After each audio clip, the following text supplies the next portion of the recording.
The forum is so great because it aligns with the values of making privacy and security accessible to people, which is like you ask a question and people only respond if they have value to add. And so it's just been awesome. If you haven't checked out the forum, I think it's incredible. I'm biased, but I think that like these forum communities are like the absolute best privacy communities I've ever seen. Greed, deception, abuse of power, that's no plan.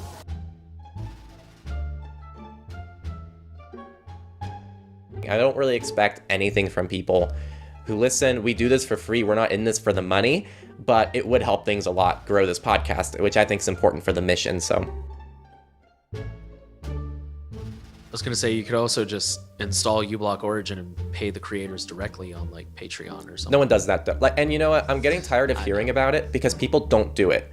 And so like, and we have numbers to back this up. Like right now, like we make more money from YouTube ads, which isn't much, by the way, than on Patreon. Even though most creators, ad revenue isn't even their main source of income, it's still more than what people are willing to dish out. I really think it comes down to, I think it's very idealistic for people to say, oh yeah, well, if you install uBlock Origin and have your ad blocker running, you have to support your creators. Because realistically, people don't support their creators. People just don't. It cannot. And I tell people this, if ad revenue was cut off right now, we would be a little screwed right now. Like on our ends. Like we would really need to like improvise and find other revenue sources at the moment. We wouldn't like die, but it would be a big hit and it would like hurt us for a few months for us to like figure out what to do. We have 94 people on Patreon. Mm-hmm. So it's less than 1%. 94. Yeah, it's less than 1% of people. And then on LibrePay, I think we have like 2 supporters on LibrePay. Last time I checked, yeah. It's something like that. And then on Monero, no, the new oils. I was gonna say the new oil's the same. I get, on a good month, I get close to 15,000 visitors. On a bad month, it's still just over 10,000.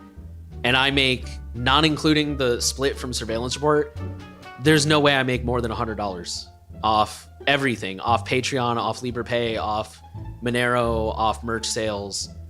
You mentioned ad revenue. I still haven't gotten my first payout from ad revenue, which is fine because I'm not very consistent with videos, but I think I maybe made like $100 last year off my Proton affiliate link. Right. For the whole year. Like, right. Yeah.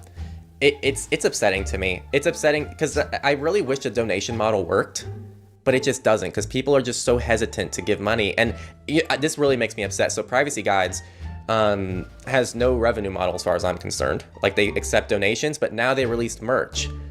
And this is a service that's releasing merch because they supply free things to the world. And people were complaining about it. I saw that on Reddit. And it's like, what the hell is wrong with you? Like, even if you don't like the merch, just shut your mouth. Like, honestly, like, do something else. If you're not going, I'm sure this person has never contributed $1 to Privacy Guides. And they have the nerve to step forward and be like, I don't like, why are you guys selling merch? It's not like, why are you guys trying to make money? And it's like, because these are people who are like behind this, who are putting up free resources for you. Who are doing the work of researching these products and vetting them and testing them. And right. And they're moderating the community that you're on, which is like a nightmare to do. For anyone who's had to moderate a community with thousands of people, you know it's a nightmare, especially in the privacy world, which is just full of its own unique issues. How can I sign up for your new Go Incognito course? So for the new Go Incognito course, so let me again. So if you go to our website, techlore.tech, and you go to Go Incognito, if you enroll now to the premium course, you're going to be grandfathered. So the way this works is you enroll now, you're going to have V1, and when we have V2, I don't actually know if we're going to be able to just copy and paste everyone into V2. I think we will be able to. That's the goal. So you're just going to be grandfathered. It's a lifetime purchase. So if you get V1 now, that's fine. You can purchase it now and just wait until we release V2, or you can go through V1 and wait for V2 to come out and go through V2 as well. But V2 will likely be more expensive. So if you want to hop on this sooner, V1 is the way to go. Just something to throw your way. But yeah, there's no way to like join V2 yet, but just join V1 and you'll be in V2 as well. It's something that we want to offer lifetime. So that way you purchase it once, you don't have to worry about it again. I don't like subscription services. I don't like the idea of releasing new versions every year that people have to keep buying. So the way I see it, like we get enough new people on the channel. We're still fairly small. If you purchase Go Incognito, you get lifetime access. It's going to keep rising in price over the years. So like just buy it as soon as you can and you're good for the rest of your life. That's the theory there. I don't like recurring payments. That's just not something I want to do. Even though we would definitely make more money from it, but it's definitely not something I enjoy.